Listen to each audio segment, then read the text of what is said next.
Hi, welcome to the week 5 lecture on resistance. Peter Block made a good point when he said the term resistance is that people use the term as if it were an adversary to be defeated. And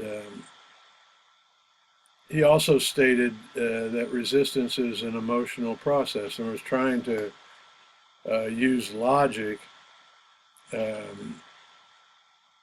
against resistance is not a very good strategy. And in my experience, management and the change process create much of the resistance. If they would go about doing it different, they could really reduce the amount of resistance they experience. Employees just do not understand the need for change. In other words, what's wrong with the way I've been doing it and what's in it for the employee. In other words, is there anything in it for them at all?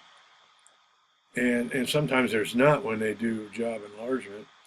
And what results are expected by the organization. And that's important. The employee wants to know, if I have to sacrifice to make a change, I want to know if the organization gets the results they expected. So employees, the perception they have is they're going to be worse off in some way. They're going to have to sacrifice and probably never experience the expected results. And once they're resistant, management avoids any type of discussion about the change. So they're not allowed to formally discuss the sacrifices that they're about to make or that they're being asked to make. Richard Boyatzis at Case Western, he talks about resistance in the coaching context. He said that coaching for compliance, so an executive fits in, shuts them down and results in resistance. And the approach that the coach uses makes a difference. I really like this next statement he made. He said, people are convinced by emotional arguments and then using data and facts afterwards so they feel good about it. And I think that there's a lot of truth to that. So resistance is an emotional process. And in listening to employees who resist change results in understanding. In other words, we always learn something if we take the time to listen to what they're actually saying. And sometimes what they're actually saying would improve the intervention if we pay attention. Also, employees often make a personal sacrifice of some type, and they need a chance to talk about that as well. In my experience in many organizations, employees are cynical that management will even sustain the change. So it's like, I'm being asked to sacrifice, and management will fail to sustain the change. And so when management tries to force people to comply, it typically just increases the resistance. David G. Is a meditation teacher. He's a person that I admire.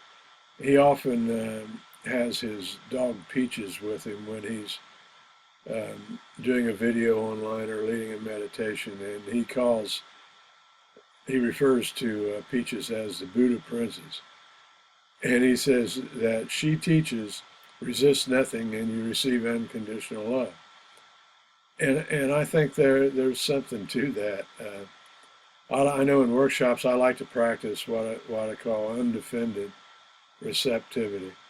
Just wherever the participants are at, I listen to what they have to say, regardless of how it relates to the content. I know Marvin Weisborg and Sandra Janoff in their workshops in Future Search build in a process that they call prouds and sorries, and they actually have participants chart it up. And it's a way for them to talk about the sense of loss they may have related to a change. And I think that's important, that people need to have a way to do that. Also, Peter Block talked about the importance of naming the resistance and using a neutral term. And this is something I was also taught to do as a mediator, that it's important, and because you use a neutral term, because that allows dialogue and takes away the emotional charge of using the term that the person feeling the emotion was using. And managers, they're reluctant to lead an emotional process that actually leads to the change. It reminds me of a time I was facilitating a workshop. And in this particular workshop, I was working with union workers and was teaching a process in leadership. And I know as this one participant, and the participants were from all over there, from different locations. And this one participant, right in the introductions, he stood up and he introduced himself and right away said what he did not like about the leadership process that we were teaching in the workshop.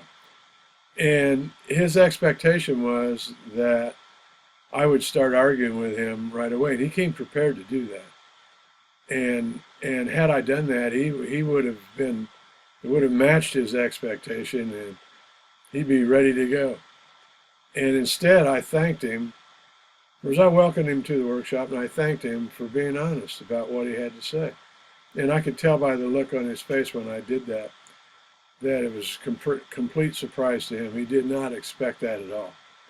And he wasn't even prepared to respond to that. So he sat back down and let the next person introduce themselves. And it turned out that I was able to develop rapport with this person, and I think I helped him to have a good experience in the workshop. And I did that simply by letting him voice his opinion and listening and helping him understand where he had a need to understand. I remember facilitating workshops with auto workers, and these were workshops on team building. And these particular auto workers had been transferred from one facility or one plant from another, and this always involved a location change as well. And for some of these workers, it was major. It was a long distance move, and for others, it didn't require them to move, but it was going to require them to commute a much farther distance than their previous plant. And so we were asking them to work in a different way than what they had worked in the past. And they never had any opportunity to talk about what sacrifices they were making and what it meant to them.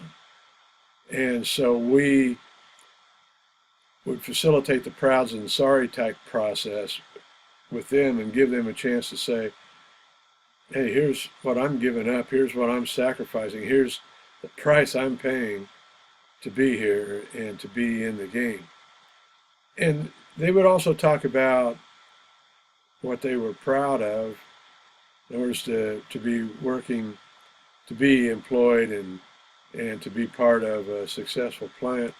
They were proud of that, but they wanted people to hear their story about what they were sacrificing. And they had to do this in order to have this emotional release, and allowing them to do this put them in a position to buy in.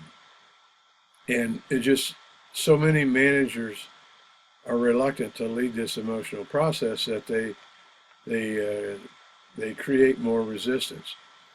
Now, you can't expect to always get 100% of the people to turn around simply by allowing them to talk about their sacrifices. And it was in my experience, some people resist simply because the system, they find out what position is the system taking, and they're going to resist it no matter what it is or no matter how good it might be for them. And we call them cave people. And it's citizens against virtually everything. And they're about 5% of every distribution. They're always going to be there, so they're not important. You don't need to worry about them. To me, what's important are the critical mass. The critical mass, they're the ones we need to pay attention to and listen to, and in some cases even we're able to make changes in the intervention or the process based upon concerns they raise, and that makes a big difference as well. So if we can develop buy-in with the critical mass, then we've got a really good chance that the intervention will work.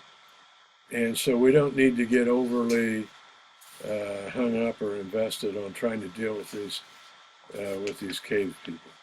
So anyway, this is, I think, Block's chapter on resistance is really good. These are my thoughts on resistance based on my experience. Thanks.